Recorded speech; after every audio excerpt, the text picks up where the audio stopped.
So now we will continue with the next type of onboard communication interface. So it is also onboard communication interface. This is the second type. The first type was I2C. Now we will see the next type, that is SPI. What is SPI? The Serial Peripheral Interface Bus, which is a synchronous bidirectional full duplex 4-wire serial interface bus. So what do you mean by synchronous? Again, there is a requirement of clock. Now it is bidirectional. As I told earlier, any communication you can move left to right, right to left, and full duplex means the communication can happen at the same time on both the ends, left to right or right to left, like telephone.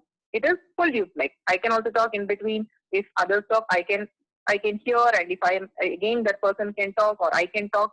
So it is full duplex. So this is the technology it is adopting, and it is 4-wire serial interface bus. We will see that in the coming slides. Now, this concept was introduced by Motorola. This was one of the companies which developed SBI bus. Now, SBI is actually a single master multi-slave system. So there's one master and multiple slaves, but also you can have more than one SPI device. It is also possible. But in that case, there is a condition. The condition is only one master device is active at any point of time. So usually it is one master, multiple slaves. Still, if you want to have, you can have more than one master. But the condition is at any point of time, only one master can initiate it. So SPI requires 4 signal lines. So let us go through what are those signal lines here. So first one is master out, slave in. So master is sending and the slave is receiving. So signal line carrying the data from master to slave devices. So it is known as slave input. The other way is you are trying to take the input. The slave is taking the input. So it is called as SI or SDI. The next type of wire is master in, slave out. That is master is receiving and slave is sending. So signal line carrying the data from slave to the master. So it can also be called as slave output. What is the third type of wire? Serial clock. So all of you know it is mainly meant for generating clock. And what is the next one? Slave select. Now as I said, it is multi-slave system. You can have more than one slave. So how will you select? So you have a slave select option, which is low. It is worked on active low. So if you make any SS low, then that particular slave is activated. So let us see how the architecture is in the next slide. So you are seeing the diagram here. Left hand side, it is microprocessor or controller, and it is a master. Now you can see there SS1 and SS2. So just we discussed about SS1 and SS2. Why there are 2 signals? You have 2 slaves. Right hand side you can see slave 1 and slave 2. So that is the reason we are having 2 slave select signals. So if you want any particular slave to be activated, you want to transmit any data, then that particular SS1, if you want to transmit, make it as low. Make that particular line as low. So this is about slave select. But let us see the other lines.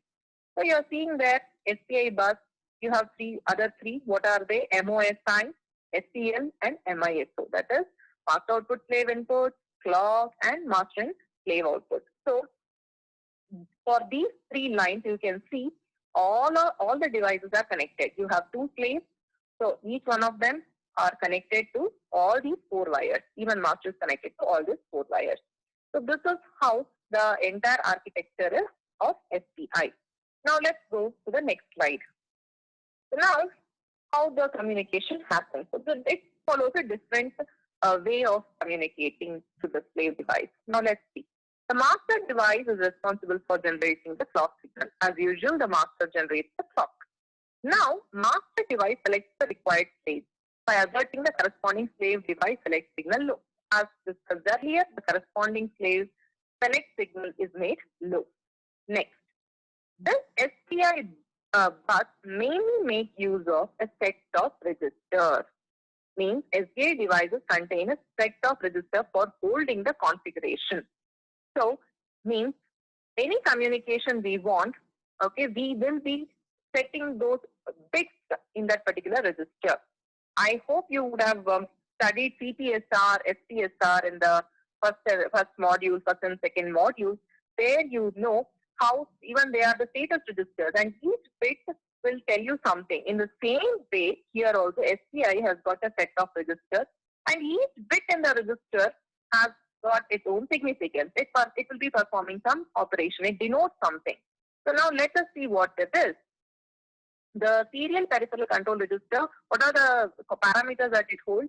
It holds master slave selection for the device, baud rate selection for communication, and clock signal control.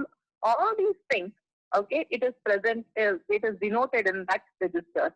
The status register holds the status of various conditions for transmission and reception. So the entire operation is actually, it is represented in the bits of the register. So we can conclude in that way. So now let's go to the next slide. Now, SPI works on the principle of shift register. So the master and slave devices contain a special shift register for the data to transmit or receive. Means here, I hope all of you know about the shift register. You have come across the shift register in the earlier semesters. It can be either shifted towards left or towards right.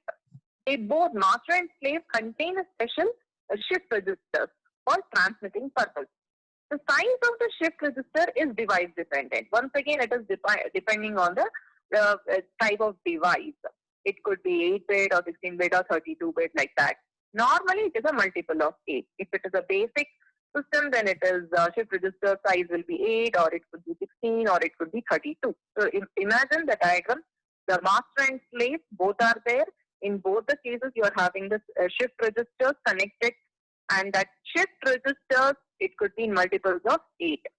Now, during the transmission from the master to slave, you are transmitting from master to slave, the data in the master shift register is shifted out to the MOSI pin, and it enters the shift registers of the slave device through MOSI pin of the slave device. So, this one from master, whatever the bit, one by one it will send. That bit will be first transmitted. The master, whatever the bit it is going to transmit, that bit is transmitted out of master. Where it is going to the MOSI pin, and it enters a shift register. Now from that pin, MOSI pin, it is entering the shift register of the slave device through the MOSI pin of the slave device. So you can see that they are connected. Okay, MOSI pin of master and MOSI pins of slaves are connected. So once it inserts the transmission, what happens? The bit from the master, okay, from the master register, that particular bit is transmitted to the register of the slave. So you have to little bit imagine. At the same time, the shifted out bit from the slave device shift register enter it is vice versa. Means from slave you are sending it to master. So again, imagine the MISO pin of the slave. So the slave will send the data, so that it is the particular bit from the slave is going to MISO pin of master. So in this way, it just propagates. It is something like your carry bit getting propagated from the other register. It is getting propagated to the carry bit in the shift register, right? In the same way, here also you can imagine. This is how through the shift registers the data is getting transmitted. So now let's go to the next slide. So far whatever we have discussed, it was about SPI. So now we will go to another type of onboard communication. So we are done with I2C, we are done with SPI. Now we are going to the next category, that is UART. So all these are onboard communication interface. So what is this UART? Universal Asynchronous Receiver Transmitter. So now here it is asynchronous system. So definitely we don't make use of clock. The output is mainly depending upon the changes happening to the input. Now it is asynchronous form of serial data transmission. So now let us see how the architecture of UART is. The serial communication settings. The condition here is, since it is asynchronous, what is the condition? The serial communication settings like baud rate, number of bits per byte, parity. So parity is used for error checking. Again, number of start bit and stop bit and flow control. All these things should be identical. Means UART you are using. Okay, you are using two UARTs. Both the UARTs should be should have all these things in identical. Means the whatever the transmitter has got the setting, in the same way the receiver also should have the same setting. Okay, so if it is 2 bits per byte or something like that, here also receiver also should be in the same manner, 2 bits per byte. Now, the start and the stop communication is identified through inserting special bits in the data stream. So this UART has got a different architecture. It inserts a special bit to denote start and stop. In the previous cases, the master was initiating through a clock. We are making the clock as high, low, like that. But here we are having a separate bit called a start and stop bit. Now, while sending a byte of data, a start bit is added first, and the stop bit is added at the end of the bit stream. So you have to imagine the start bit is added first. Then the least significant bit of the data byte follows the start bit. Means first it is the start bit, then the LSB bit, and followed by the remaining bit, and the last one will be the MSB bit will be followed by the stop bit. It follows this architecture. Now let's go to the next slide. The start bit informs the receiver that a data byte is about to arrive. So when once this is sent to the receiver will tell the start bit will tell the receiver that the data is arriving. Now the receive device starts pulling its receive line as per the baud rate setting. Now it checks the baud rate, its baud rate. And it also checks all the bits in its register. If the parity is enabled for communication, it is used for error correction. The UART of the transmitting device adds a parity bit. Suppose if both of them has agreed for parity checking, then even the sender will have the parity, even the receiver will have the parity. In that case, the UART of the receiving device calculates the parity of the bit received and compares it with the received parity bit for error checking. So this probably you would have studied in the logic design, parity checking. So it will just compare with whether whatever it has got is correct or wrong.